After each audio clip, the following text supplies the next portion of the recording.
எரிச்சல் விடுடா என்க என்ன பண்றேன்னு தர்ஷவார் கோபத்தோட அவன் கையை இழுத்து விட்டாங்களா.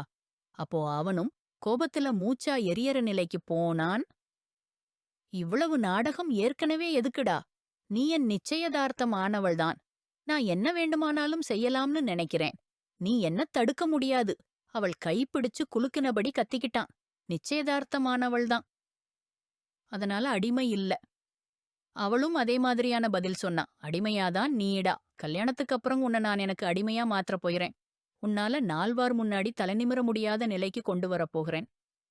அதிகமா பேசுறது தானே உனக்கு. பாருடா நான் உன்னை எப்படி செய்யறேன்னு நீ ஆயனாவில ஒன்னே தெரியாம நின்ற மாதிரியா பண்றேன். சடாக்.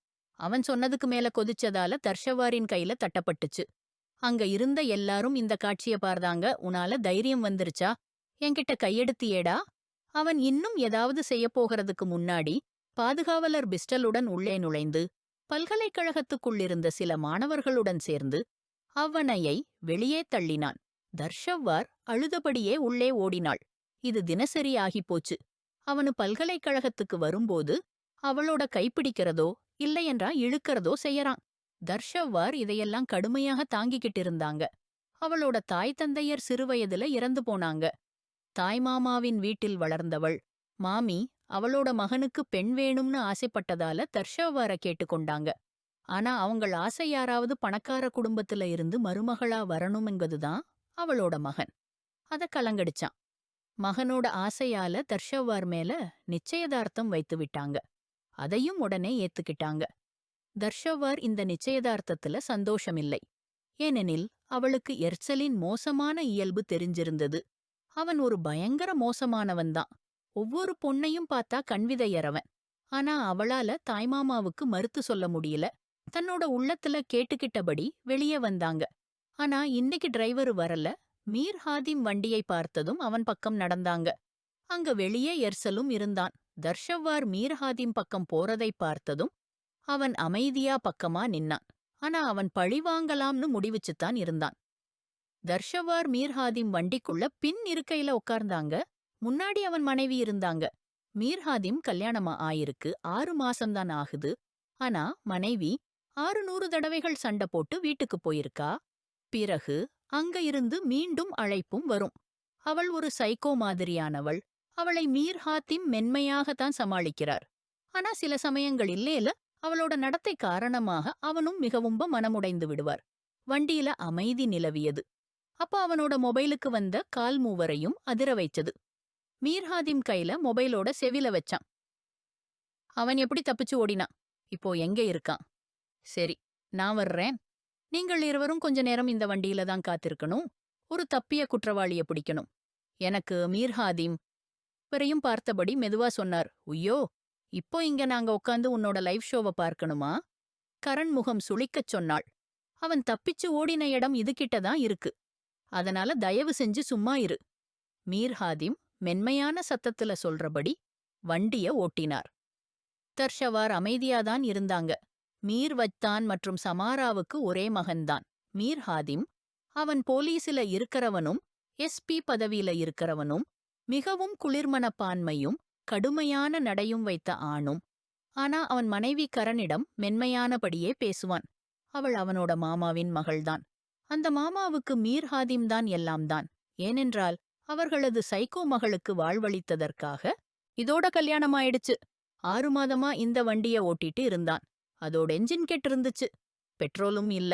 ஆனாலும் அவன் தன்னம்பிக்கையோட தான் இருந்தான். ஏனென்றால் அவன் ஒரு போலீஸ் அதிகாரிதான். கரண் அவனுக்கு ஒரு ஒரு சவால்தான். அவன் நிர்ணயித்த இடத்துக்கு வந்தாச்சு. அது ஒரு பள்ளிதான். அந்த பள்ளிக்குள்ளதான் தப்பிச்சவன் ஒருத்தன் ஒளிஞ்சிருந்தான். தர்ஷவ்வார் தன்னால் தாங்கிக்க முடியாம அவனோட பின்னாடி வண்டியிலிருந்து இறங்கினாள். அவனோ பள்ளி கட்டடத்தை பார்த்தபடி ஆய்வு செஞ்சுக்கிட்டு இருந்தானே. அவள வெளியே வர்றத பார்த்ததும் நெற்றியில சுருக்கம் வந்துச்சு. வெளியன் வந்ததுக்கு வா உள்ள போய் உட்காரு. அவன் கொஞ்சம் கோவமா சொன்னான். நான் உங்கக்காக உதவி செய்யலாம்னு வந்தேன். இந்த பள்ளிக்குள்ள நான் போயிருக்கேன. அதோட வழிகள் எனக்குத் தெரியும். தர்ஷவ்வார் உற்சாகமா சொன்னாள். ஆனா எனக்கு உன்னோட உதவி வேண்டாம்பா. நானே சரி பண்ணிக்கிறேன். மீர் ஹாதிம் இன்னும் அதே திடமானதனையா இருந்தான். ஆனா ஹாதிம் அண்ணா, உங்களுக்கு எனது உதவி தேவைப்படலாம். உங்களுக்குத் தெரியும் உள்ள எவ்ளோ பசங்க இருக்காங்க. உங்க தயாரிப்புல தப்பா ஏதாவது நடந்துருச்சுன்னா இப்ப நீயா எனக்கு பாடம் சொல்லப் போற? நான் என்ன செய்யணும்னு நீயே சொல்லுவியா? அவன் அவளை மேலிருந்து கீழ்வரை நெற்றி சுருக்கத்தோட பார்த்து கேட்டான். சிரிக்கிற மாதிரி. இப்ப நீ எனதைய வழக்கம் பண்ற? தர்ஷவாரின் மனநிலை மாறினாள். அவள அவமானப்படுத்துறேன்டா. போ வண்டியில போய் உட்காரு. தலைக்கெடுக்காதே. அவன் அவளை உள்ளே அனுப்பிவிட்டு தன் டீம் பக்கம் போய் விபரங்களை எடுக்க ஆரம்பிச்சான். அந்த முன்னா பள்ளியின் மீது இருந்தான். அங்க நிறைய பசங்கள கைதியாக வைத்திருந்தான். மைக் மீர் ஹாத்திம் கையில கொடுக்கப்பட்டது. முன்ன உன்ன போலீஸ் எல்லா பக்கமும் சுழ்ற்றிக் கொண்டிருக்காங்க. நீ யாராக இருந்தாலும் புத்திசாலித்தனமாக ஒழுகி சட்டத்துக்குள்ளே ஒப்புக்கொடு. மீர் ஹாத்திம் சொன்னதால அவன் மேல ஒரு பசங்க மீது கருந்து பிடிச்சிருந்தவன் கேட்காம தலைய கீழே தட்டி திரும்ப கூடுவா இருந்தான். 3 வரை என்னால எண்ணப்படுவதற்குள்ளே கீழே வரலேனேனா நான் கட்டாயமா நடவடிக்கை எடுக்கணும். மீர் ஹாதிம் குரல் கேட்டதும் அவனுக்கு பயமா ஆனது. ஹாதிம், ஹாதிம். அதிகமா கரணின் கூப்பிடல் கேட்டதும் அவன் திரும்பினான். அவங்க வண்டியில இல்ல, தர்ஷவர் இல்ல, அவள் போயிட்டாங்க. கரண் பதற்றத்தோட சொன்னாள். மீர் ஹாதிம் தன்னோட உதடு கடித்து மைக் இன்ஸ்பெக்டருக்குக் கொடுத்து சில முக்கியமான வழிகாட்டுதல்களுடன் பள்ளியின் பின்பக்கமாக மேல்நிலைக்கு செல்ல ஆரம்பிச்சான். இன்ஸ்பெக்டர் அம்முன்னாவை மீண்டும் மீண்டும் எச்சரிக்கையுடன் அழைத்துக் கொண்டிருந்தார். ஹாதிம் யாருக்கும் தெரியாம பள்ளி கட்டடத்தின் மேல் நோக்கி செல்கிறார். இது ஒரு 3 மாடி பள்ளிதான். முன்னா 3வது மாடிக்குள்ள பசங்கள கைதியா வச்சிருந்தான். மாமா எனக்கு விட்டுடுங்க. ஒரு சிறு பசங்க அழுதபடி சொன்னான். டா வாயா மூடுடா. முன்னா கோபத்தோட கத்தினான். அப்பதான் அவனுக்கு அடிமாடி ஏறுற ஒலி கேட்கப்பட்டது.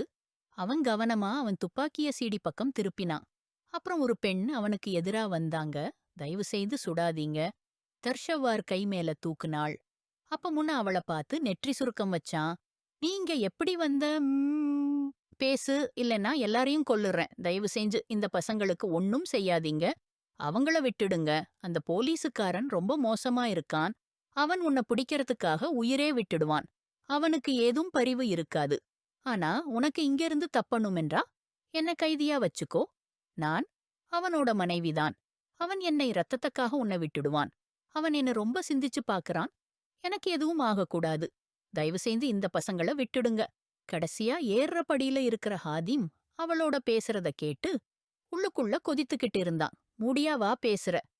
பசங்களோட போயின்னு நின்னுக்கோ. இல்லைன்னா இங்கிருந்தே சுட்றேன். முன்னா அவள மிரட்டினான். உன்கிட்ட ஒரு துப்பாக்கி குண்டுதான் இருக்குது. அதால நீ ஒருத்தரத்தான் சுட முடியும். அதால என் மேலதான் நீ துப்பாக்கி எய்யணும். அதுதான் உனக்கு பயனுள்ளதா இருக்கும். இந்த பசங்களுக்கு வேண்டாமா? தர்ஷவ்வார் இன்னும் அவனை சந்தானம் செய்தாள். அவன் துப்பாக்கி ஒரு ஹவால்தாரின் துப்பாக்கிதான் என்பதால ஒரே குண்டுதான் பாக்கியமாயிருந்தது என்பதை அவள் மீர்ஹாதிம் வாயில கேட்டதால தெரிந்திருந்தது. ஏனெனில் மற்றவையெல்லாம் ஏற்கனவே சுடிவிட்டான். இப்போ ஒரே ஒரு குண்டுதான் மிச்சமா இருக்கு. என் உத்தரவாதம் இருக்கிறது. எஸ்பி என்னை இங்கிருந்து வெளியே விடுவாருன்னு முன்னா இப்போ நெருக்கடிக்குள்ள வந்து விட்டான். அவளோட வார்த்தைகள் கேட்டபடி இருந்தான். மீர்ஹாதிம் குழப்பம்னு இருந்தான். இந்த பசங்களை எல்லாத்தையும் விட்டுடு. அதுக்கப்பதில நான் என்னையே உன்கிடம் ஒப்படைக்கிறேன். அவன் உன்னை விட்டு விடலைனா அந்த ஒரே குண்டியால என்ன சுடிடு. அவளோ அவள சுடச் சொல்லறத இப்படியே சொன்னா மீர்ஹாதிம் அவளோட முகத்துக்கே சத்தியமா அறந்துறலாம்னு தோணிச்சு. சரி, நீ அந்த பக்கம் வா, மிச்ச பசங்க இந்த பக்கம் போங்க. முன்னா அவளோட வார்த்தைகளில விழுந்தான். அவன் இப்போ ரொம்ப கஷ்டமான நிலையிலிருந்தான். தர்ஷவ்வாரின் திட்டத்தை அவன் புரிஞ்சுக்கவே இல்ல. அவன் ஒருபோதும் ஒரு போலீசுக்காரன காயப்படுத்தியவன்தான். இந்த நிலையில அவனுக்கு உயிரே உயிரா இருந்துச்சு. எப்படியாவது இங்கிருந்து தப்பணும்னு தான் அவனோட நோக்கம். எல்லா பசங்கமே படிக்கிறபடியா கீழே இறங்குனாங்க. மீர்ஹாதிம் அவர்களுக்கு சும்மா சைகை காட்டி மேல பார்த்தார். அங்கதான் தர்ஷவார் முன்னாவுக்கு எதிரா சென்று நிக்கிறாங்க. Hands up. அவளை பிடிக்க முன்னா வர்றதுக்குள்ளதான் மீர்ஹாதிம் அதே நேரம் வந்துவிட்டாரு. முன்னா பயந்து தர்ஷவார பிடிச்சு அவள் தலையில துப்பாக்கி வச்சான். தர்ஷவாரின் இதயம் ஒரே நிமிஷமா நிக்கிற மாதிரி இருந்தது. எஸ்பி, என்ன வெளியே விடு. இல்லன்னா இந்த பொண்ணோட சாவுக்கு நீயே பொறுப்பா இருப்ப. அவன் பைத்தியக்கார மாதிரி கூவினான். உனக்கு உயிர் முக்கியம்னு நினைக்கிறியா? துப்பாக்கி கீழவ. அவள விட்டுடு. மீர்ஹாதிம் அவனோட நெற்றியில குறிவைத்தான். அப்படியே தர்ஷவ்வார் கொஞ்சம் கழுத்தை திருப்பி முன்னாவை பார்ப்பதற்கு முயற்சிச்சார். எஸ்பி, துப்பாக்கியை வீசிடு. இல்லன்னா சுட்றேன். முன்னா மீண்டும் மிரட்டினான். அந்த நேரம் மீர்ஹாதிம் அதே நிமிஷம் எதிரே நிக்கிற பெண்ணை பார்த்து கோபமா இருந்தான். அவளே பெரிய வீரமணியாயிட்டு இங்க வந்த மாதிரி. முன்னா இல்லன்னா ஹாதிம் யாராவது சுற்றதற்குள்ளதான் தர்ஷவ்வார் ஒரே வினாடி முன்னாவை தள்ளினாள். அந்த சமயத்தை உபயோகித்து மீர்ஹாதிம் அவனோட கைக்கு ஒரு துப்பாக்கி சூட்டு விட்டார். அவனோட கையிலிருந்த துப்பாக்கி கீழே விழுந்தது. அவனே உடனே கைது செய்தார். ப்ளூடூத் வழியாக தன் டீமை மேல வர சொல்லினார். சில நிமிஷத்துலதான் அவர் டீம் மேல வந்துவிட்டது. முன்னாவை கைது செய்தனர். முன்னாவை முதலில் ஆஸ்பத்திரிக்கு அனுப்புங்க மேம். அவனோட வீட்டுக்கு மீர்ஹாதிம் கடுமையான குரலோட சொன்னார். அப்புறம் தர்ஷவ்வார் பக்கம் திரும்பினார். அவள் ஒரே அமைதியா நிக்கிறார். மீர்ஹாதிம் அருகே சென்று அவளை இருகைகளாலும் பிடிச்சு தன்னோட பக்கம் இழுத்தார். அவளோ அதுக்கு சற்றே பதற்றமாயிட்டார். உன்னை நீ என்ன நினைக்கிறே? பெரிய வீரப்பெண்ணா? அந்த குண்டைக்குள்ள நீயே ஒப்படைக்கிறதா? மீர்ஹாதிம் கோபத்துல வெறிச்சானா இருந்தான். என்ன மேல கோபப்படாதீங்க, என்னாலதான் எல்லாம் சரியானது. தர்ஷவ்வார் பாவமா சொல்லுவாங்க. அது கேட்டதும் ஹாதிம் இன்னும் சீறி சொன்னான். உன்னாலதான் எல்லாம் கெட்டுப்போச்சு. தர்ஷவ்வார், யாரும் உன்னை இங்க வர சொல்லல. நீ வா வீட்டுக்கு. உன் வீட்டு வசதிக்காக ஏற்பாடு பண்றேன். மீர்ஹாதிம் அவளோட கைப்பிடிச்சு கீழே சற்றிப் போனார். இன்ஸ்பெக்டர் தானிஷ்க்கு எல்லா விவரங்களையும் சொல்லிட்டு அவளோட வண்டிக்கு பக்கம் வந்தார். அங்க கரண் வண்டியில காத்திருந்தாள். அதிகமாச்சு தர்ஷவ்வார். உனக்கே சுத்தமா வெட்கமே இல்லையா? எப்படி நீ மேல போனே? உன்னை நீ என்ன நினைச்சிக்கிறே? நீ பொண்ணாந்தா அல்லலாம் அல்ல ஃபுல்லா? கரண் அவளை நன்கு திட்டினாள். தர்ஷவ்வார் அமைதியாதான் இருந்தாள். மீர்ஹாதிம் இன்னும் ஒரு பார்வை பரிசா கொடுத்து வண்டிய ஸ்டார்ட் செய்தார். இப்போதுதான் தர்ஷவ்வார்க்கு தெரியும், வீட்டுக்கு போனதும் ஒரு புதிய திட்டல் காத்திருக்கிறது. ஆனாலும் அவளுக்குள்ள சந்தோஷம் இருந்தது. ஏனெனில் அவளால அந்த பசங்கள காப்பாத்த முடியுச்சு. அதுக்காக கொஞ்சம் திட்டெடுக்கிறது கூட பரவாயில்ல. மீர் வஜ்தானின் இளைய சகோதரர் மீர் அசத்கான், அவருடைய திருமணம் அவருடைய மாமியின் மகளான சாதியாவுடன் நடைபெற்றது. அல்லாஹ் அவர்களுக்கு ஒரு மகன் முஸ்தஃபாவையும் ஒரு மகள் ஹேசலையும் வழங்கினார். அவர்கள் வெளிநாட்டில் வசித்து வந்தார்கள். மிக இளைய சகோதரர் மீர் அலிகான் மற்றும் அவரது மனைவி அஸ்மா கான் ஒரு கார் விபத்தில் உயிரிழந்தனர். அவர்களுக்கு ஒரு மகள் இருந்தாள். தர் ஷெஹ்வார் மீர் ஹாத்தம் கரன் மற்றும் தர் ஷெஹ்வாருடன் வீடு நுழைந்தவுடன் ஒரு புயல் வீசுவது போல உணரப்பட்டது. உள்ளே ஒரு பெரும் சத்தம் கேட்கப்பட்டது. ஆனால் அந்த சத்தம் எவ்வகையானது என்பது புரியவில்லை. ஆனால் இப்போது இது மட்டும் தெரிந்து கொண்டார்கள். அவர்களது புப்பு உள்ளே இருந்தார். அவர்களின் இருப்பு என்றால் அதற்கான அர்த்தம் என்னவென்றால், மீர் ஹாத்தம் அந்த நேரத்தில் அவர்களின் முன் செல்ல மாட்டார். ஏனெனில் மீர்ஹாத்தத்திற்கும் அவர்களுக்கும் ஒருபோதும் பொருந்தவில்லை. அவர் ஒரு எல்லையில்லா வாய்த்திறந்த மற்றும் மரியாதையற்ற பெண். இனிமேல் நீ இதுபோன்ற செயல் செய்தால் தர் ஷெஹ்வார், எனக்கே அதிக எதிரி யாரும் இருக்க மாட்டார்கள். இதுதான் முதல் மற்றும் கடைசி முறை நான் உன்னை மன்னிக்கிறேன். மீர்ஹாத்தம் தர் ஷெஹ்வாரை கடுமையான குரலில் பார்த்தபடி சொன்னதும் தன்னுடைய அறைக்கு சென்று விட்டார். கரனும் முகம் திருப்பிக் கொண்டு மீர்ஹாத்தத்தின் பின்னே சென்றாள். தர் ஷெஹ்வாருக்கு புரியவில்லை. தாங்கள் முன்னே செல்ல வேண்டுமா அல்லது தங்களது அறைக்கு செல்ல வேண்டுமா? ஏனெனில் புப்புவுடன் அவருக்கும் ஒருபோதும் ஒத்துப்போகவில்லை. அவர் எதிர்கால மாமியார் என்றாலும் புப்புவின் அணுகுமுறை, அவர்களின் பேசும் முறை அவருக்கு ஒருபோதும் பிடிக்கவில்லை. புப்புவின் வீட்டில் திருமணத்திற்கு அவர் ஒத்துக்கொண்டிருந்தால் அது அவருடைய தாயாஜான் மீர் வஜ்தானின் சொல்வழிக்கே. ஏனெனில் அவர்களிடம் தர் ஷெஹ்வாருக்கு மிகுந்த பாசம் இருந்தது. நான் சொல்றேன், நீங்க எனக்கு கல்யாண தேதியேன்னு ஏன் சொல்ல மாட்டீங்க? எவ்வளவு நாள் தர் ஷெஹ்வார் படிக்க போறா? யூனிவர்சிட்டில போய் ஆண்களோட சேர்ந்து படிச்சா என்ன கிடைக்கப் போகுது? கடைசியில செய்யறது வீட்டுக்கே இல்லையா? அப்போ அத கத்துக்க வச்சு கல்யாணம் செய்யுங்க. புப்புவின் கூச்சலான குரல் தர் ஷெஹ்வாரின் காதுகளில் விழுந்தது. அவள் தன் கைகளை வலிமையாக முறுக்கினாள். அவங்க யாரு? என் வாழ்க்கையை தீர்மானிக்கிறது தர் ஷெஹ்வார். என்ன செய்யணும், என்ன செய்யக்கூடாது அப்படின்னு சொல்லவே. தர் ஷெஹ்வார் கோபத்துடன் யோசிக்க ஆரம்பித்தாள். அப்பா, நான் எப்போது மறுத்தேன்? ஆனா அவ ஒரு பசந்த பொண்ணு, படிக்க விரும்புறா. அவள படிக்க விடுங்க. நேரம் வந்தா கல்யாணம் நடக்குமே. இப்போ எஃப்ஏவது வருஷம் படிக்கிறா. எஃப்ஏ முடிச்சுட்டு உங்க விருப்பம்னா தேதியே எடுத்துக்கோங்க. மீர் வஜ்தான் தன் சகோதரியை நேசத்துடன் சமாளித்தார். இல்லை, இப்போ நான் ஒன்றும் கேட்க மாட்டேன். எனக்கு இப்போதே ஒரு தேதி சொல்லுங்க, நான் இனிமேல் காத்திருக்க முடியல. என் அர்ச்சல் வெளிநாட்டுக்கு போறதுக்கா முயற்சிக்கிறான். நான் வேண்டான்னு நினைக்கிறேன். அவங்க அங்க போய் அங்கதான் ஆகிட்டா. ஆனா கல்யாணம் ஆயிட்டா. கொஞ்சமாவது ஒரு நம்பிக்கை இருக்கும்ல, திரும்ப வருவான்னு. நல்லது, எனக்கு தேதி சொல்லுங்க. இனிமேல் என்ன இவ்வளவு வேண்டாம் கேட்டுக்கோங்க. அவளும் ஏதோ ஹூர்பரி இல்லைல. புப்புவின் கட்டுப்பாடற்ற வார்த்தை முறை காரணமாக எல்லோரும் அவர்களை பயந்து இருப்பார்கள். மீர்வஜ்தான் அவர்களின் வார்த்தை கேட்டு தன்னுடைய கையும் வலிமையாக முறுக்கிக் கொண்டார். ஏனெனில் தர்ஷெஹ்வார் அவருக்கும் அவருடைய பிள்ளைகளுக்கே சமமான பாசமுள்ளவளாக இருந்தாள். அவரின் உள்ளம் தர்ஷெஹ்வார் தான் தன் மருமகளாக வேண்டும் என்பதுதான் இருந்தது. ஆனால் அவள் மீர் ஹாதத்தை விட 10 வருடம் இளையவளாக இருந்தாலும் கூட அவர்களின் விருப்பம் அதுதான். ஆனால் அவர்களது மனைவியின் விருப்பம் மேலோங்கியது. மற்றும் இது அவர்களது சகோதரரின் விருப்பம்தான். கரன்தான் மீர்ஹாத்தத்தின் மனைவியாக வேண்டும். அதனால் மீர்ஹாத்தத்தின் திருமணம் 6 மாதங்களுக்கு முன் கரனுடன் நடந்துவிட்டது. சரி, நீங்க இவ்வளவு வலியுறுத்துறீங்கன்னா அடுத்த மாதம் தேதிய வச்சுக்கலாம் என்று சொல்லிவிட்டு தனது மனைவியிடம் சமாராவை நோக்கி பார்த்தார். சரி, அப்பா சொல்லறதுதான். நம்மள விட பெரியவங்க ஞானம் இருக்கும்ல, அவரோட விருப்பத்தை நிறைவேற்றி விடலாம். பிறகு செய்ய வேண்டியது இப்ப செய்யலாம்னா என்னதான் வித்தியாசம்? சமாராபிகம் பல வேறுபாடுகளுடன் பேசினாள். மேலும் பரஸ்பர சம்மதத்துடன் சரியாக 15 நாட்களுக்குப் பிறகு திருமணத் தேதி நிர்ணயிக்கப்பட்டது. தர்ஷவார் தன் அறைக்குள் வந்து கதவை பூட்டி படுக்கையில் உட்கார்ந்தாள். முற்றிலும் அமைதியாக இருந்தாள்.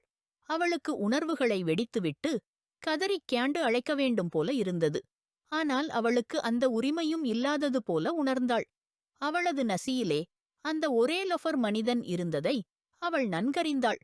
இருந்தபோதிலும் கடவுளிடம் ஒரு அதிசயம் நடந்தேயாக வேண்டும் என பிரார்த்தித்துக் கியாண்டிருந்தாள். எப்படி அவள் ஆர்சலுடன் வாழ்க்கையை கழிக்க முடியும்? 2 கண்ணீர் துளிகள் அவளது கன்னங்களில் விழுந்தன. அவள் இன்று மிகவும் வருத்தமாக இருந்தாள். மேலும் தன் பெற்றேயார்கள் நினைவில் வந்தார்கள். இன்று அவளது பெற்றேயார் உயிருடன் இருந்திருந்தால் அவளை இந்த மாதிரியான ஒரு லொஃபரிடம் ஒப்படைத்திருப்பார்களா? ஒருபேயாதும் இல்லையென்றாள். தாயாஜான் மற்றும் தாய்ஜானுக்கு பெண் இருந்திருந்தால் அவர்களால் அர்சலிடம் கொடுத்திருக்க முடியுமா? ஒருபோதும் இல்லை.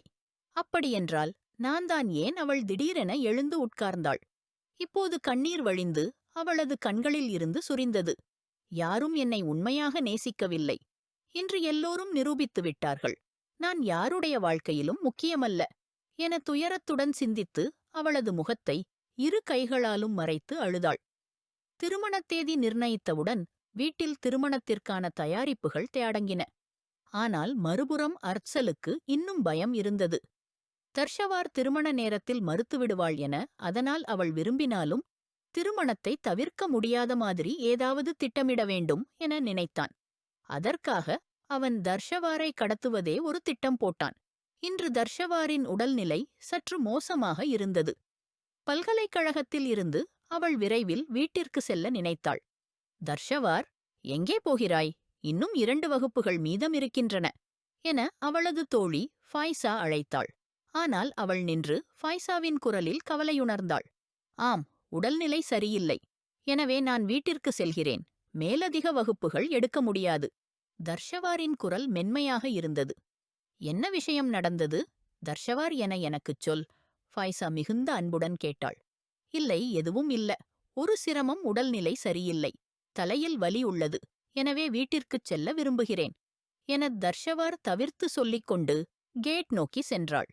பல்கலைக்கழகத்தில் இருந்து அவள் வழக்கமாக வேன் மூலம் வீட்டிற்கு செல்லுவாள். ஆனால் இன்று விரைவில் வெளியேறியதால் அவளுக்கு ஸ்டாப் வரை நடக்க வேண்டியது. அவ்வாறு சிந்தனைகளில் மூழ்கியவாறு ஸ்டாப் வரை சென்று கொண்டிருந்த போது திடீரென்று ஒரு கார் அவளது வழியை மறித்தது. அவள் பயந்து பின்வாங்கினாள். ஆனால் காரிலிருந்து இறங்கிய நிகாப் அணிந்த ஒருவன் துப்பாக்கி முனையில் அவளை காரில் அமர வைத்து அங்கிருந்து அழைத்துச் சென்றான். மாலையாகிவிட்டது.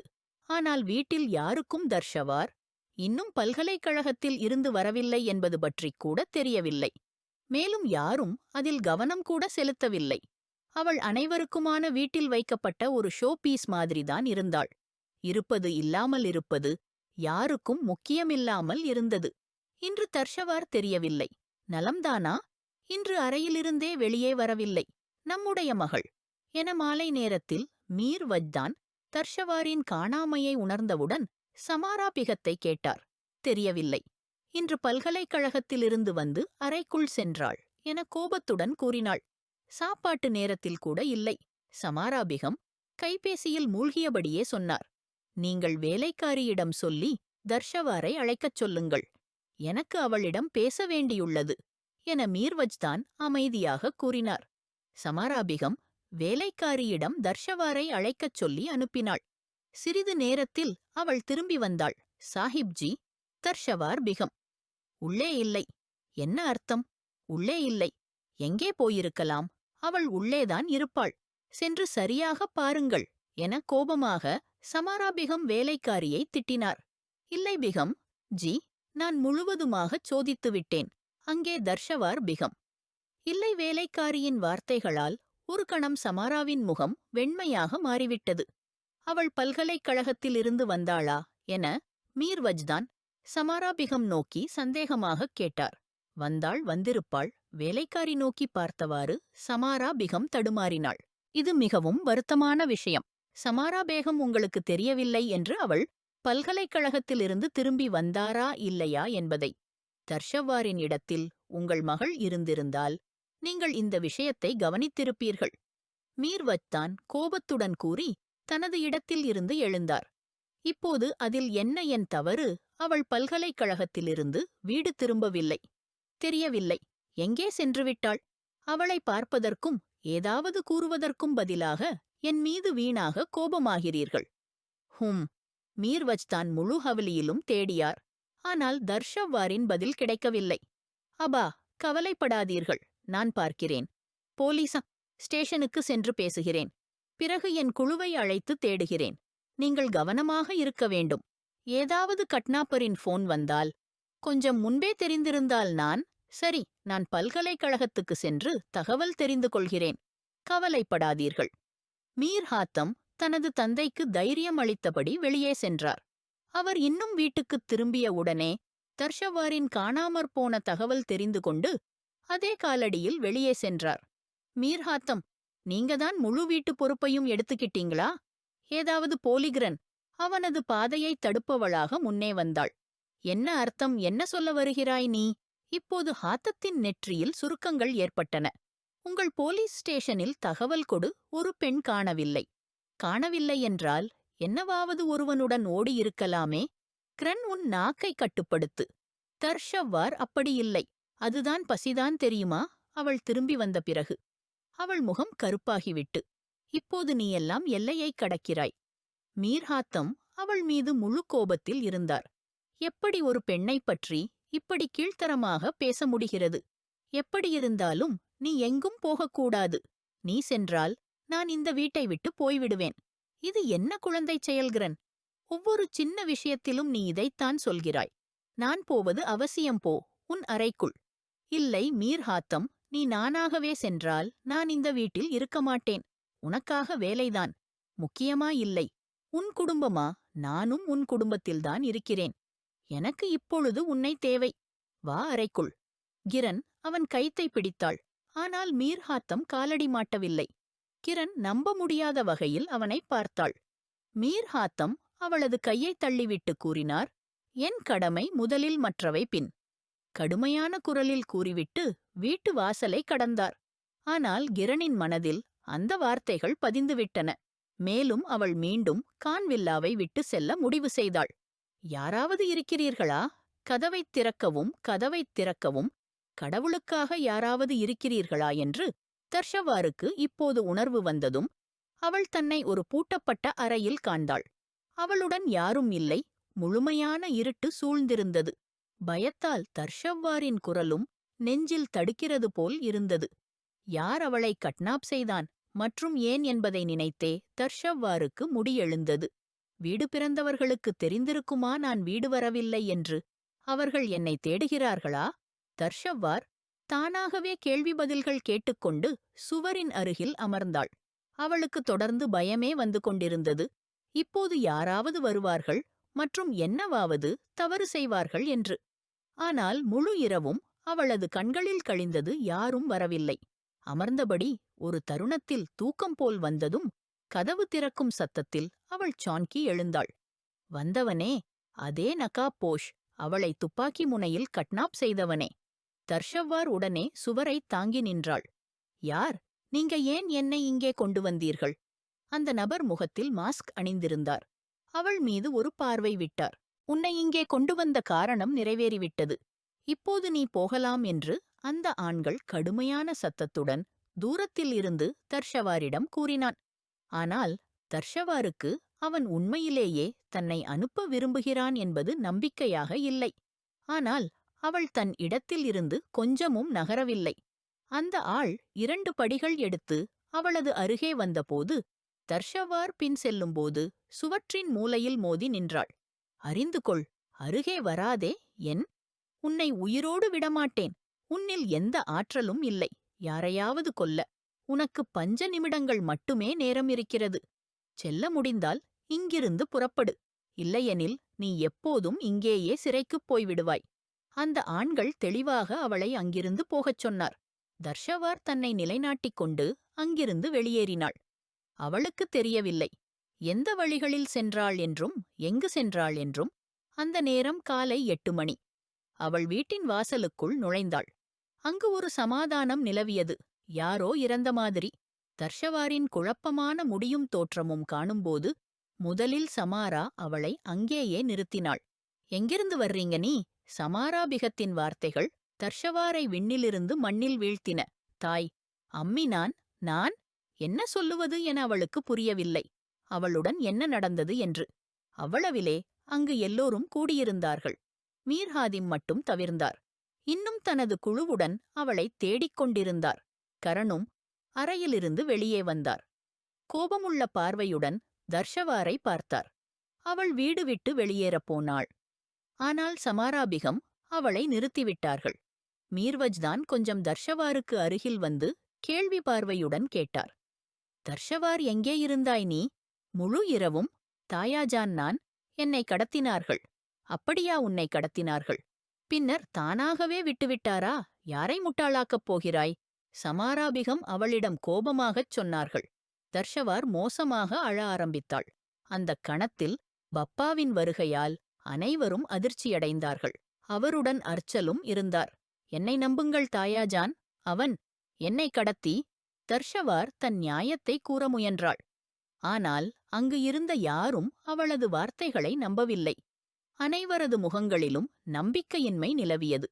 தர்ஷவார் மரணத்தின் நெருக்கத்தில் இருந்தாள்.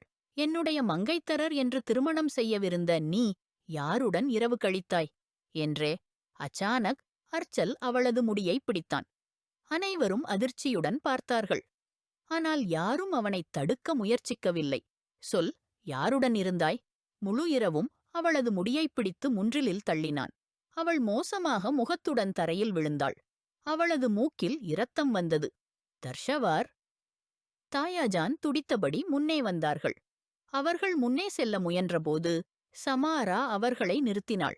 அவள் முழு இரவு வீடு விட்டு வெளியே இருந்தாள். மீர் சாஹிப், இரங்கலை காட்டாதீர்கள். இல்லையெனில் வருந்துவீர்கள். அர்ச்சலை கேட்க விடுங்கள். அவன் அவளது வருங்கால கணவர். அவன் அவள் மீது உரிமையைக் கொண்டிருக்கிறான். இன்று சமமான சந்தர்ப்பம் கிடைத்தது. அர்ச்சல் அவன் அடித்த கண்ணிழை முற்றத்தில் வாங்கிய பழிவாங்கும் நாள். இன்று அர்ச்சல் அவளை அவளது குடும்பத்தினரின் முன்னிலையில் அடிக்கிறான். அவள் எவ்வளவு வலியில் இருக்கிறாள் என்பதை பார்க்கும் ஒருவருக்கு கூட பரிதாபம் தோன்றும். ஆனால் தோன்றவில்லை என்றால் தமக்கு தோன்றவில்லை. சொல், எங்கே இருந்தாய் முழு இரவும் என்று அர்ச்சல் அவள் மீது கை தூக்கியான். அதே தருணத்தில் அன்னாடிஷ் மிர்ஹாதிம் அந்தக் கையை நிறுத்தினார். அவரது திடீர் வருகையால் அர்ச்சல் மிகவும் விரக்தியடைந்தார். இதுவே அந்த கன்னத்தில் அடித்த கண்ணழை குறுக்கு அவிழ்க்கும் நேரம். உனக்கு என்ன தைரியம்? தர்ஷவார் மீது கை வைக்கும். மிர்ஹாதிம் அவனது மணிக்கட்டை பிடித்து வலிமையாக பின் செல்ல செய்தார். அர்ச்சலின் கத்தல்கள் எழுந்தன. பப்பா, துடித்தபடி முன் வந்தார்கள். ஹாதிம், என்ன செய்கிறாய்? என் மகனின் கையை விடு. பப்பா இடைமறுத்தபோது ஹாதிம் மரியாதையுடன் அர்ச்சலின் கையை விட்டுவிட்டார். ஐயோ, என் பிள்ளை, என்ன செய்தாய் என் பிள்ளையை? ஏதாவது சொல்லணுமா என்றால் அந்தச் சாந்த வஞ்சகத்திடம் சொல்லு.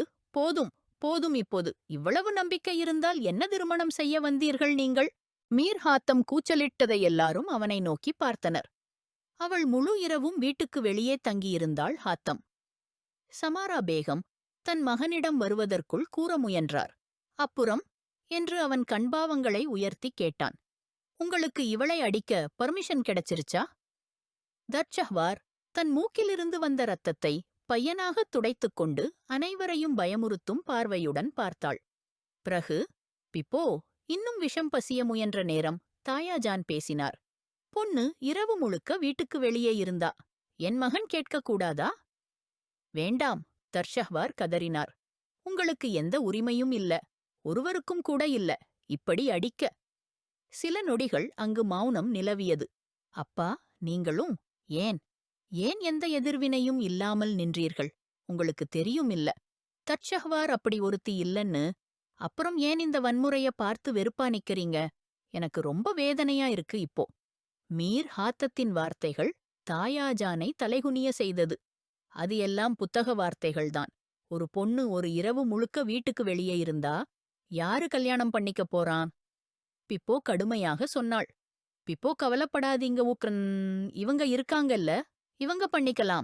இந்த மாண்புவான பெண்ணை என்று கரண்முகம் சுருக்கி சொன்னாள். எல்லோரும் அவளை இரக்கமான பார்வையால் பார்த்தார்கள். சமாரா பேகம் தலையை தட்டிக் கொள்ற அளவுக்கு பதறினாள். எந்த நேரமும் சொல்லக்கூடாத வார்த்தையை இவள் சொல்லிட்டா. இப்போ மீர் ஹாத்தத்திற்கு இன்னொரு விஷயமே கையில கிடைச்சிருச்சு. பிப்போ, நீங்க என்ன பேசுறீங்க தட்சஹ்வார் மற்றும் அர்ச்சல்? நான் கல்யாணம் பண்ணிக்க மாட்டேன். தெரியல, எங்க போய் முகத்த கருப்பாக்கி வந்திருக்கா. இந்த பாவத்தோட பயல் அவள வச்சுக்கோங்க. அர்ச்சல் மீர் ஹாத்தத்தின் பேச்சை துணிச்சலாகத் தடுத்து தன் கையை பிடித்துக்கொண்டு அங்கிருந்து ஓடிச் சென்றான். இப்போ அர்ச்சல் ஒத்துக்கிட்டே இல்லேன்னா இந்த விஷயத்துக்கே முடிவே வைங்க. பிப்போ கொடூரமாய்ச் சொன்னாள். தர்ஷஹ்வார் இன்னும் ஹெச்சிக்கி விட்டு அழுது கொண்டிருந்தாள். அப்பா, தயவு செய்து தர்ஷஹ்வாரை உள்ளே அனுப்புங்க. இவள் இவங்க வீட்ல இருக்க முடியாது. சமாரா பேகம் கூற தர்ஷஹ்வார் நனையப்பட்ட பார்வையுடன் அவரை பார்த்தாள். இது நியாயமில்லை மம்மா. அவள் எங்க போவா? மீர் ஹாத்தம் மட்டும்தான் அவளுக்காக எல்லோரிடமும் போராடினான். மற்ற எல்லோரும் முகம் திருப்பிட்டாங்களே. எங்க இருந்தேனோ அங்கே போகட்டும். இது தாயாஜானின் வார்த்தைகள். அது தர்ஷஹ்வாரின் ஆன்மாவையே கிழித்தது. சரி, உங்களுக்கு எல்லோருக்கும் நான் ஒரு கெட்டவளா தோன்றேனா? நான் போயிடுறேன். நான் பேசறேனா? மீர் ஹாத்தம் கோபத்துடன் அவளது பேச்சை நிறுத்திவிட்டான்.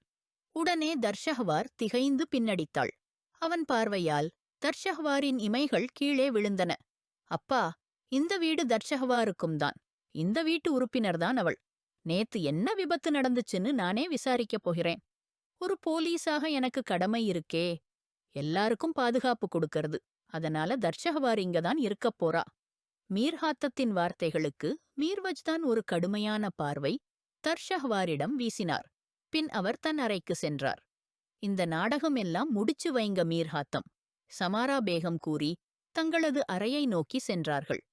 எல்லோரும் ஒருவர் பிறகு ஒருவர் அங்கிருந்து சென்று விட்டார்கள். யாரும் தர்ஷஹ்வாரின் வேதனையை உணரவில்லை. இப்போ அங்குள்ளவர்கள் தர்ஷஹ்வார், கரண் மற்றும் மீர் ஹாத்தம் மட்டுமே.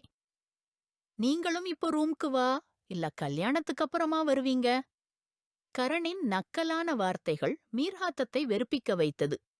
நீ போ, நான் வரேன் என்ற குளிர்ந்த குரலில் கூறியதும் அவளை கடுமையாகப் பார்த்ததும் கரண் கோபமாக காலடி சுத்தி உள்ளே சென்றாள்.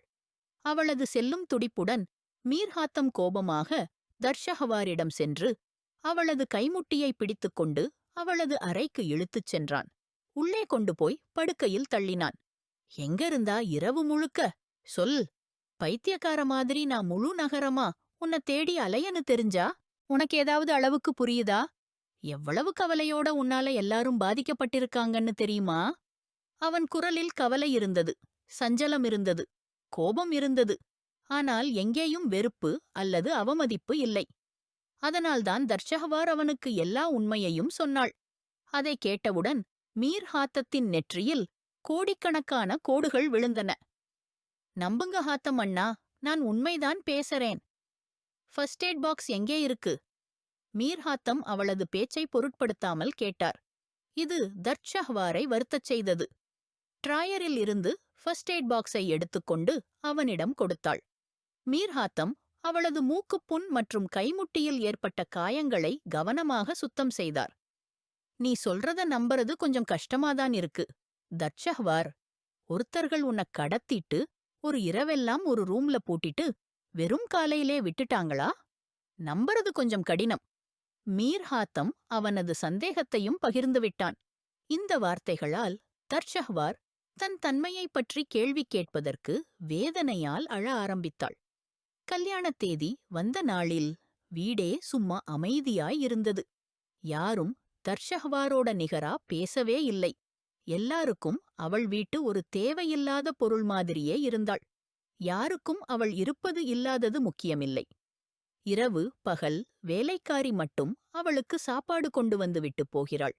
சமாரா பேகம் எல்லாரோட சேர்ந்து அவள் சாப்பிடக்கூடாது என்று கட்டளை இட்டுவிட்டார். வீடெங்கும் ஒரு மௌன சூழல். தர்ஷஹ்வார் இதையெல்லாம் தன் விதி என்று ஏற்க ஆரம்பித்தாள். ஆனால் ஒரு நாள் திடீரென்று அவளது வாழ்க்கைவே புரட்டிப் போனது. சமாரா பேகம் ஒருவரும் ஒருத்தியையும் வரவழைத்து திடீரென்று தர்ஷஹ்வாரின் நிக்காவை பிக்ஸ் பண்ணிவிட்டார். மீர்வஜ்தானை அமைதியாக்கிவிட்டார்கள்.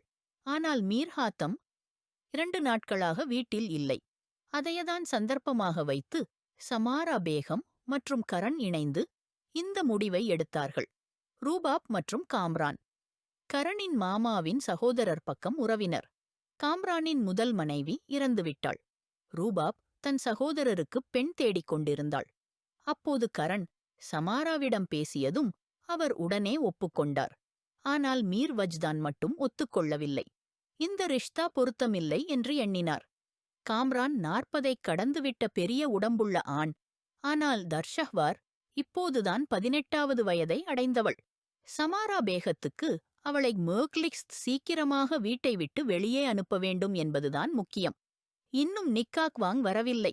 அந்த நேரத்தில் தர்ஷஹ்வாருக்கே உண்மை தெரிந்ததும் அவள் அழுதபடி வெளியே ஓடினாள். அங்கு உள்ளே வருகிற மீர்ஹாத்தத்தை மோதிவிட்டாள். தர்ஷஹ்வாரை இவ்விதமாக அழுவதைக் கண்டு அவன் பதறிவிட்டான். என்னாச்சு? எல்லாம் சரியில்லையா? நான் இந்த நிக்கா பண்ணிக்க மாட்டேன். நீங்க தயவு செய்து தாயாஜானை நிறுத்த சொல்லுங்க. எனக்கு வேண்டாம், தயவு செய்து என்று கைகளை கூப்பி அவள் அழுதாள். மீர்ஹாத்தம் குழப்பமாய் உள்ளே சென்று தந்தையை பார்த்தார். அவர் தலையாட்டியே ஒப்புக்கொண்டதை உறுதிப்படுத்தினார். சமாரா பேகம் மற்றும் கரண் அவன் திடீரென வந்ததைக் கண்டதும் பதற்றத்தில் உறைந்தார்கள். ஆனால் காம்ரானை பார்த்தவுடன் மீர்ஹாத்தத்தின் மனம் கொந்தளித்துவிட்டது. அந்த ஒரு தருணத்தில் அவன் எல்லோரு முன்னும் தர்ஷஹ்வாரை திருமணம் செய்யப் போகிறேன் என்று அறிவித்துவிட்டான். எல்லோருக்கும் இது ஒரு பாம்புப் புடை போல இருந்தது. கரண் தன்னளவில் வெறிச்சொற்களாய் மாறினாள். வீட்டையே போர்க்களமாக மாற்றினாள். நீங்க எப்படி இப்படிச் செய்ய முடியும் மீர்ஹாத்தம்? நீங்க கல்யாணம் பண்ணிட்டவங்கதான். இப்படி பெரிய முடிவு எடுத்து விடலாமா? சமாரா பேகம் கோபமாகக் கேட்டார். நான் முடிவெடுத்து விட்டேன்.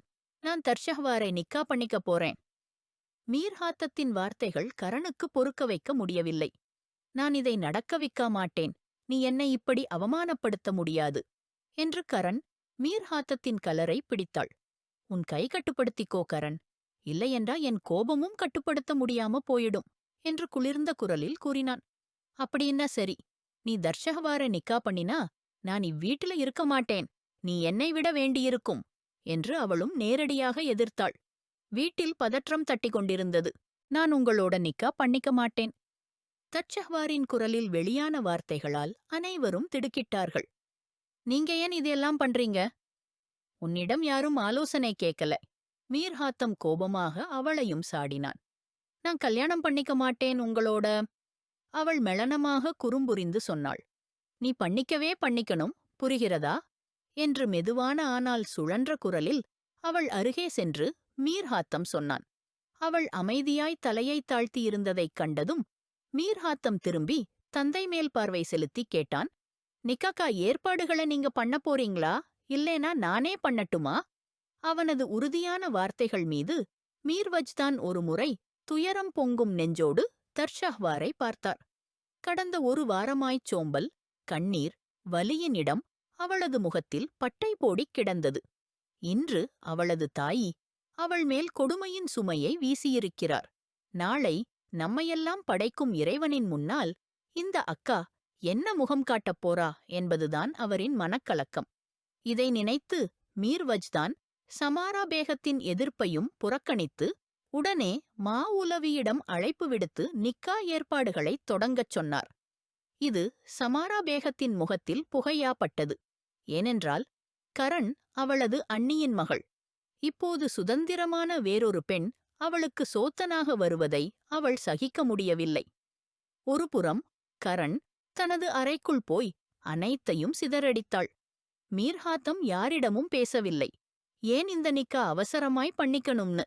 அவனுக்கு ஒரே நோக்கம், தர்ஷஹ்வாரை நிக்காவில் உடனே கட்டிப்போட வேண்டும். யாரேனும் அவனிடம் பேசினாலும் அவன் பதில் சொல்லவே இல்லை.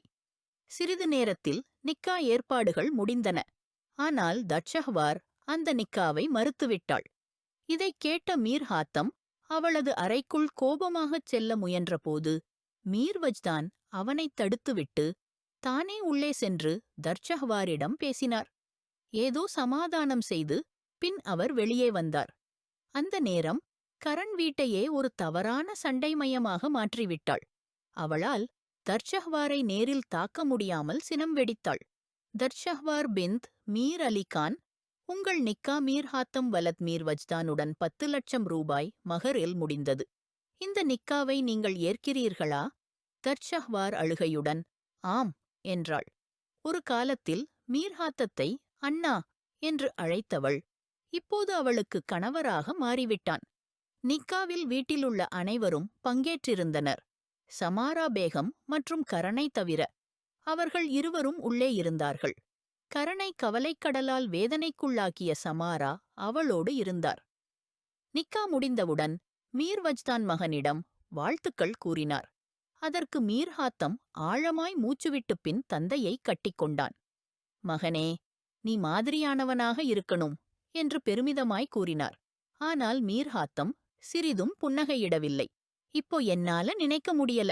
யாருக்கும் தர்ஷஹ்வார் இங்கே இருப்பதில் இடையூறில்லை என்று மீர்ஹாத்தம் சொன்னான். அவன் நிக்காவை ஒட்டி கூறிய இந்த வார்த்தைகள் எல்லோரையும் சிந்திக்க வைத்தது. கரண் தன் சாமான்களுடன் வெளியே வந்தாள். சமாரா பேகம் அவளை தடுத்து நிறுத்த முயன்றார். இல்ல பிப்போ, இன்னைக்கு மீர்ஹாத்தம் எல்லாமே முடிச்சிட்டாரு. நான் ஒரு நிமிஷமும் அவனோட இருக்க முடியாது. டிரைவரிடம் சொல்லுங்க, என்ன வீட்டுக்குச் சேர்த்து விடட்டும் என்று உறுதியான குரலில் சொன்னாள். டிரைவர் வேண்டாம், நானே விட்டுச் செல்லறேன், வா என்று மீர்ஹாத்தம் அவளது கையை பிடித்து அவளது சாமான்களை எடுத்துக்கொண்டு வாசலுக்கு வந்தான். மீர், நில், அவள் உன் மனைவி, அவளுக்காக சிந்திக்கணும் என்று சமாரா பேகம் அழைத்தார். ஆனால் இன்று மீர்ஹாத்தம் யாரின் வார்த்தைகளையும் கேட்கவில்லை. அவன் உண்மையிலேயே கரணை அவளது பெற்றோரின் வீட்டிற்கு அழைத்துச் சென்றான். வாசலில் கார் நிறுத்திவிட்டு அவள் இறங்கும்படி காத்திருந்தான். நீ ரொம்ப பச்சத்தாபம் அடைவேங்கிறேன் ஹாத்தம் என்று கரண் வேதனையோடு சொன்னாள். நீ என்ன பண்ணிருக்கேன்னு நினைச்சு பாரு கரண். நான் உனக்கு திரும்பி பச்சத்தாபிக்க வாய்ப்பே இல்லாம பண்ணப் போகிறேன். நீ என் மென்மையைக் கேட்டுத்தான் வாழ்ந்திருக்க. நான் உன்னிடம் ஒருபோதும் உரிமை கேட்கலை. உன்கிட்ட நண்பனாகவே இருந்தேன். ஆனா நீ இன்னைக்கு நிரூபிச்சிட்ட. என் நட்பு, என் மென்மை உனக்குத் துணைவாகத் தெரியல. அதனால இப்போ போதும். தமக்குச் செய்ய வேண்டியது செய்யவும் என்னை விட்டு நீ சுதந்திரமாக இருக்கலாம். ஆம், இப்போது நீயே அதைச் சொல்ல வந்திருக்கிறாய். ஏனெனில் இப்போது அந்த குறும்பிள்ளை உன்னுடைய மனைவியாகிவிட்டாள். உனக்கு என்ன தேவை இப்போது என்னிடம்? நீ என்னை முன்னாடி என்ன கொடுத்தாய் கிரண்? எனக்கு உன்னால் எப்போ எவ்வளவு பாசத்துடன் நடந்தாய் தெரியுமா? எப்போ நீ என்னிடம் சொன்னாய் நான் உனக்கு முக்கியம் என்று? ஒரு நாளாவது எனக்கு என் உரிமை கொடுக்க நினைத்தாயா? இன்று மிர் ஹாத்தீம் அவளை அடித்து அடித்து அழுதவனாக விட்டான். கிரணின் தலையிழிந்து போனது. ஆம், என் தவறுதான். ஆனால் அதற்காக இவ்வளவு பெரிய தண்டனையா? நீ இன்னொருத்தியுடன் கல்யாணம் செய்து விட்டாய். என் இடத்தில் இன்னொருத்தியை கொண்டு வந்து விட்டாய். ஆம், கொண்டு வந்தாய். ஏனெனில் நீ அவளது இடத்தை பறித்தாய் கிரண். இதை நீயும் நன்றாகவே அறிந்திருக்கிறாய். நீ அவளுடன் என்ன செய்தாய் என்பதையும் தெரிந்து வைத்திருக்கிறாய்.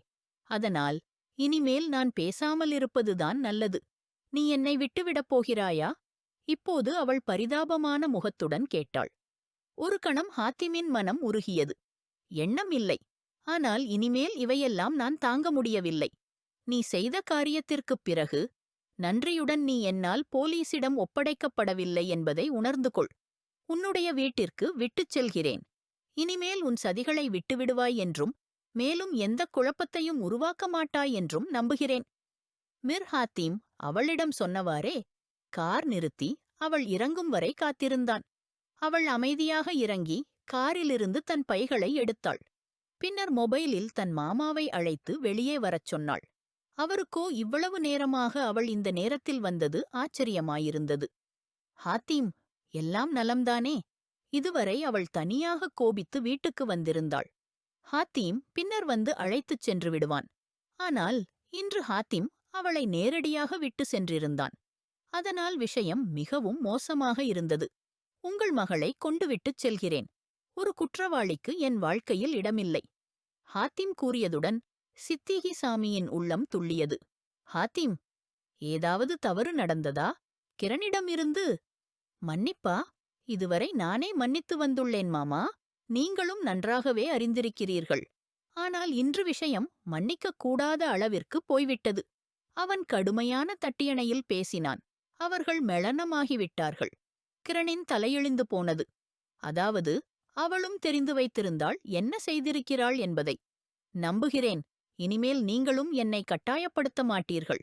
எப்போ சொன்னாலும் எந்த நேரம் கேட்டாலும் நான் டிவோர்ஸ் பேப்பர்களில் கையெழுத்துப் போடத் தயார். ஹாத்திம் கடைசி தாக்கத்தை மிகவும் கடுமையாக செய்துவிட்டு திரும்பிப் போனான். ஹாத்திம், தயவுசெய்து மன்னித்துவிடு. அவள் அழுது கேட்டாள். ஹாத்திம் தனது முதுகட்டை இறுக்கமாக இறுக்கினான். என் வாழ்க்கையில் நீ முதலாமவர். அது இல்லையென்றால் நான் ஹாத்திமுடன் உடன்பட்டிருப்பேன். ஆனால் நான் அப்படி செய்யவில்லை. என் உண்மைத்தன்மையை சந்தேகிக்காதே. என் உயிரே, நான் உனக்கு மட்டுமே சொந்தமானவள். அந்த கணங்களில் ஹாத்திம் 1000 முறை இறந்தான். ஏனெனில் அவள் இன்னொருவரின் கைப்பிடியில் இருந்தாள். அந்த வேதனைக்கான நொடி ஹாத்திம் எவ்வாறு தாங்கினான் என்பதை கூற முடியும் ஒருவன். அது அவனோ அல்லது அவன் கடவுளோ. என்னுடைய பக்கம் இருந்து டிவோர்ஸ் பேப்பர்கள் உனக்கு கிடைத்துவிடும். ஹாத்திம் கூறியவுடன் அங்கிருந்து மேலே தங்க முடியவில்லை. இது அவன் நற்பண்புதான். தனது மனைவியின் துரோகமும் ஒருவருடன் தவறான உறவையும் அமைதியாகச் சகித்துக் கொண்டான். இல்லையென்றால் வேறு யாராவது இருந்தால் அவளது உயிரையே எடுத்திருப்பார். அவன் போய்விட்டான். கிரணுக்கு கைப்பற்றியது பின்னுரைகளைத் தவிர எதுவுமில்லை. அவன் கான்வில்லாவுக்குள் நுழைந்ததும் ஆழ்ந்த அமைதியால் வரவேற்கப்பட்டது. அவன் மிகவும் தாமதமாக வந்திருந்தான். மிர்வஜ்தான் வெளியே லாஞ்சில் அவனுக்காக காத்திருந்தார். அவன் வந்ததும் அவர்கள் சற்று சோகமாக கவனித்தார்கள். இங்கு ஏன் உட்கார்ந்திருக்கிறீர்கள் அபா? யோசித்துக் கொண்டிருந்தேன் பையா. நம்மால் அந்தப் பெண்ணிடம் எவ்வளவு கொடுமை செய்திருக்கிறோம் என்பதை என் மனதில் ஆராய்ந்து கொண்டிருந்தேன். அறியாமலோ அறிந்து கொள்வதையோ அவளுக்கு வேதனை கொடுத்துவிட்டோம்.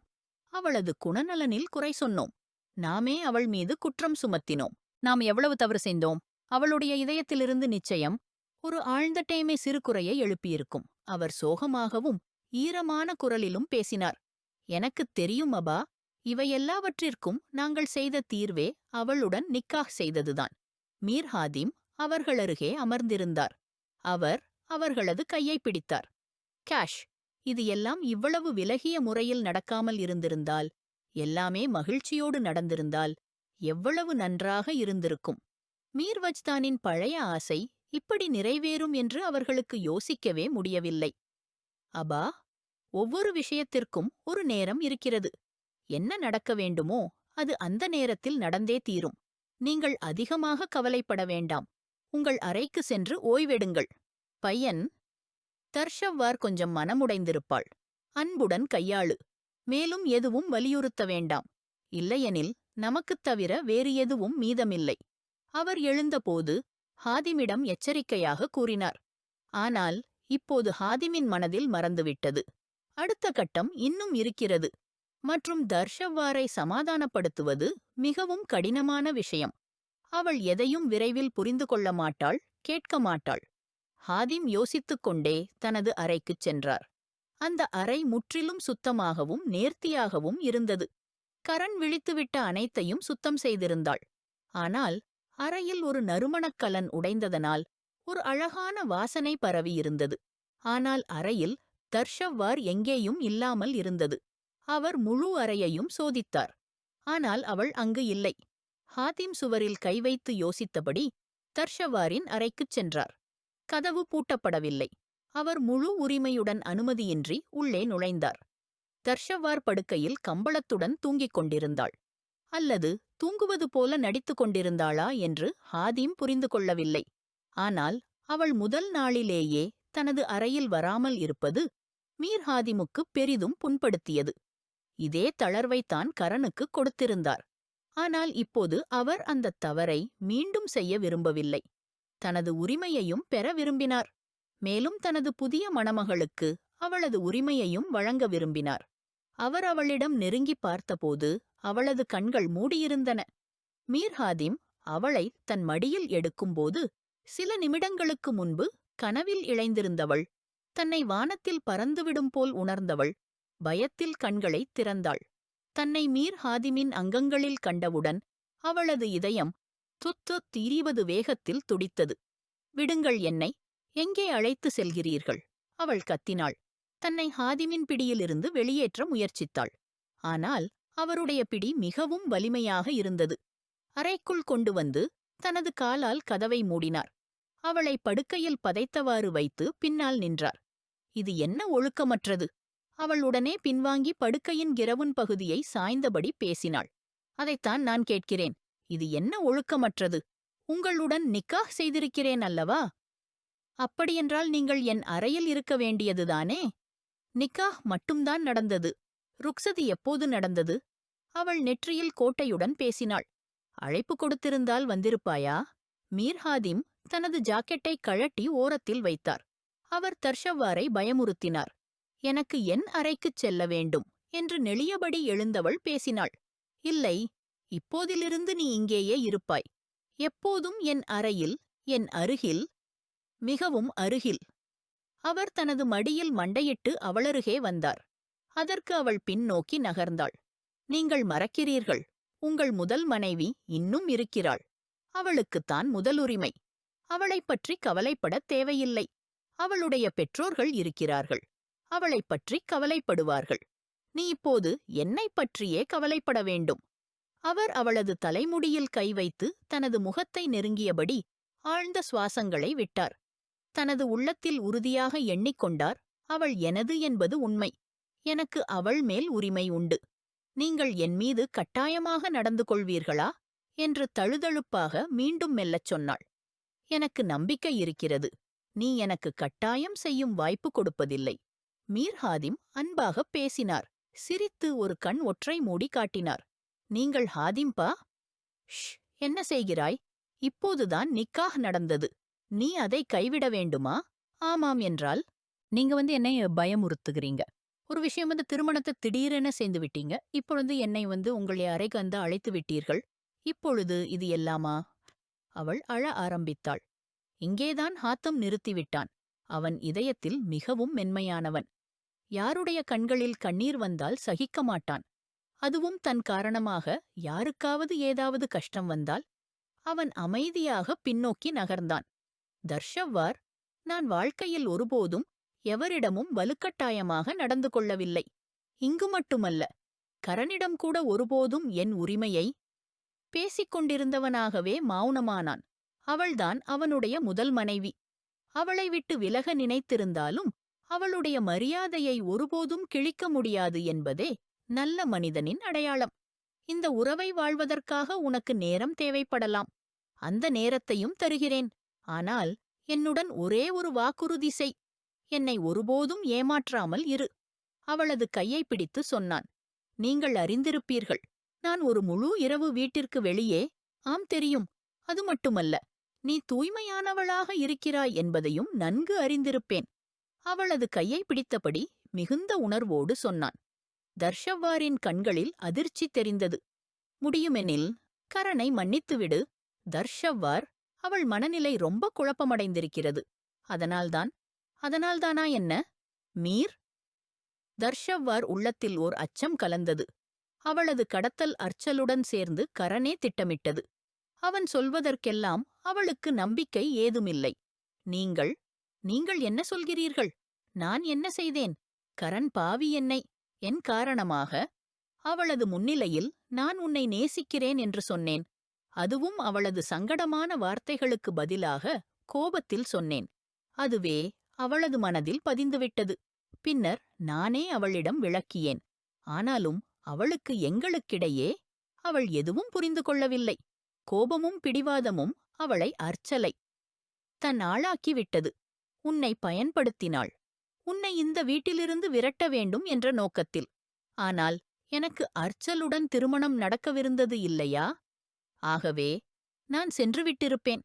பின்னர் என்ன பிரச்சனை அவளுக்கேனோ? அவள் எழுந்து ஹாத்தம் முன் நின்று கேட்ட கேள்விக்குத் தான் பதிலளிக்க விரும்பாதவனாக இருந்தான். அவன் உதடுகளை கடித்தவாறே தரையையே நோக்கினான். நடந்ததெல்லாம் மறந்துவிடு. தர்ஷவ்வார், உன் வாழ்க்கையை புதியதாகத் தொடங்க முயற்சி செய். எவ்வளவு நேரம் வேண்டுமானாலும் எடு. ஒரு முழு வாழ்க்கையையும் தர தயாராக இருக்கிறேன். ஆனால் ஒருபோதும் என்னை ஏமாற்றாதே. அவன் ஏன் தொடர்ந்து இதையே சொல்கிறான்? தர்ஷவ்வாருக்கு சிறிதளவு உணர்ச்சி வந்தது.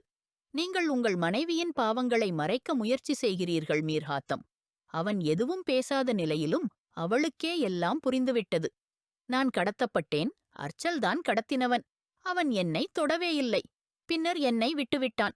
அதாவது அவனுக்கு அனுமதியில்லாமல். கரனிடமிருந்து. ஏனெனில் கரன்தான் அர்ச்சல். ஷ், இனி ஒன்றும் பேசாதே தர்ஷவ்வார். இங்கேயே பேசுவதை முடித்துவிடு. அவன் ஆழ்ந்த மூச்சுவிட்டவாறே சோர்வாகப் பேசினான். எனக்கு வருத்தமாக இருக்கிறது. நீங்கள் அமைதியாக இருந்து அவளுக்கு பக்கமாயிருக்கிறீர்கள். மக்கள் நிறைந்த இடத்தில் என்னை இழிவுபடுத்தினர். யாரெல்லாம் என்னை எப்படியெல்லாம் பேசினார்கள். எல்லாமே கேட்டேன். ஆனால் இப்போது உண்மை வெளிவரக்கூடிய நேரத்தில் நீங்கள் சொல்கிறீர்கள், மெளனமாக இரு. இன்னும் அவளது மரியாதையையே நீங்கள் முக்கியமாக நினைக்கிறீர்கள். எனக்கு மதிப்பு இல்லையா? அவள் கண்ணீரோடு சொன்னாள். அப்படியில்லையே. தர்ஷவ்வர், உனக்கு மதிப்பு உண்டு என்பதால்தான் நீ இங்கே இருக்கிறாய். அவள் உன் இடத்தைக் கெடுக்க முயற்சி செய்தாள். ஆனால் இன்று அவளிடத்தில் நீ இருக்கிறாய். உன் மரியாதை எனக்கே என் உயிரை விட மேலானது. உன்னுடன் நடந்தது. நம் திருமணத்திற்கு முன் நடந்தது. அதை மறந்துவிடு என்பதில்லை. ஆனால் சில தீர்வுகளை அல்லாஹ்வின் நீதிமன்றத்திற்கே விட்டுவிட்டால் அந்த நீதி மிகச் சிறந்ததாக இருக்கும். அவன் என்ன செய்தானோ அது தர்ஷவாருடன் செய்தான். அதற்கான தண்டனையும் அவன் பெற்றுவிட்டான். ஆனா என் மேல் சிதைப்பு வந்தது. அதற்கா? கண்களில் கண்ணீருடன் கலங்கிய குரலில் கேட்டாள். மீர்ஹாத்திம் சில நொடிகள் அமைதியாக இருந்தார். பிறகு அவளது அருகில் வந்து நிதானமாக பேசினார். அல்லாஹ்வின் மீது நம்பிக்கை இருக்கிறதா? அந்த நாள் தொலைவில் இல்லை. அவளே ஒரு நாள் அனைவருக்கும் தனது பாவங்களைச் சொல்வாள். அந்த நாள் நீ அல்லாஹ்வால் மானம் மிக்கவளாக ஆவாய். இந்த உலகில் நடக்கவில்லை என்றாலும் அக்கிலத்தில் அல்லாஹ் உனக்கு மிகச் சிறந்த பதிலை அளிப்பான். அவன் அப்படி இனிமையாகப் பேச தர்ஷவ்வார் அவரை பார்த்து கொண்டே இருந்தாள். உங்களுக்கு போலீஸ் வேலையை விட ஸ்காலர் வேலையே பொருத்தமாக இருக்கும் போல. அவள் தானாகவே கூற மீர்ஹாத்திம் சிரிக்க வைக்கப்பட்டார். நான் என்ன சொல்ல வருகிறேனோ அது உனக்கு புரிஞ்சுத்தானே என்று அவளது கையை மெதுவாகப் பிடித்துக் கேட்டார். தர்ஷவ்வார் சிறிது அசௌகரியமடைந்தவள் போல் இருந்தாள். பின்னர் மெதுவாக படுக்கையிலே சென்று அமர்ந்தாள். எது புரிஞ்சிருச்சா? அப்புறம் என்னாலேயே என்ன விலக்குறே? அவளை மீண்டும் அருகில் அழைக்க அவளது இதயம் ஓங்கியது. நீங்க சொன்னீங்களா டைம் கொடுக்கிறேன் என்று? அப்போ இங்கு வந்து உட்காரேன்னிட்ட. டைம் கொடுக்கிறேன். ஆனா இதுக்காகவே இவ்வளவு நேரம் இஸ்லாமிக் சேனல் போட்டுக்கொண்டு இருந்தேனா? இன்னும் காத்திருக்க வேண்டுமா? அவளது கையை பிடித்து அருகில் இழுத்து உள்ளங்கையில் கட்டிப்பிடித்தார். யாரே? 3வது வருடமா? கட்டாய வரண்டா. முன்னாடி இருந்தவளும் சிக்னல் காட்டிட்டா. இப்ப நீயாவது சிரிப்பா வைக்கிறே? இல்லனா நான் டைம் கொடுக்க ஆரம்பிச்சிட்டா 30 வருஷம் இன்னும் கழிஞ்சிரும். அப்போ பசங்க என்ன பண்றது? அவன் சிரித்த வண்ணம் அவளது இடுப்பைத் தழுவி நெருக்கமாகக் கூற, நீங்க எப்படி பேசுறீங்க என்று அவள் வெட்கமாய் கூறினாள். அப்படின்னா ஒரு பெண் சிரிச்சா அவளுக்கு பிடிச்சிருச்சு அப்படின்னு அர்த்தம். அவள் சிரிப்போடு இருந்த வேளை அவன் தன்னிடம் உரையாக இழுத்து கட்டிப்பிடித்து, இனி பிரிவு முடியாது. கட்டாயமும் எனக்கு பிடிக்காது. ஆனா உண்மையா சொல்லணும்னா, ஒரு பெண் தன்னுடைய கணவரை மகிழ்ச்சியாக வைப்பாள் என்றால் அல்லாஹும் அவளிடம் மகிழ்ச்சியாக இருப்பான். அப்படின்னா போகலாம். அல்லாஹ்வை மகிழ்ச்சியாக்கலாமா என்று கூறி அவளது உதடுகளுக்கருகில் வந்தான். தோபா, யாராவது பாருங்க, இவங்க போலீஸ் அதிகாரியாச்சே, யாரு நம்புவாங்க இந்தளவுக்கு ரொமான்டிக் பண்ணுவேங்கன்னு? தர்ஷவார் வெட்கத்தோடு சிரித்தாள். ரொமான்டிக் இல்லை, மிகக் கடுமையான திருமணமாகாத வரன் என்ற தோல்வி கலந்த நகைச்சுவையுடன் கூற, அவள் ஒளிர்ந்த சிரிப்போடு சிரித்தாள். மீர் ஹாத்திம் தனது இளமையான உணர்ச்சியில் அவளது அந்த சிரிப்பை அவளது உதடுகளிலிருந்து பறித்துவிட்டான். உண்மையிலேயே சில பழிவாங்கல்கள் இவ்வுலகிலேயே நடைபெறுகின்றன. சில வேளைகளில் மறுநிலையிலும். அல்லாஹ்விடம் பிரார்த்தனை, நமக்கு நல்ல செயல்களை செய்யும் அருள் எப்போதும் தரவேண்டுமென்று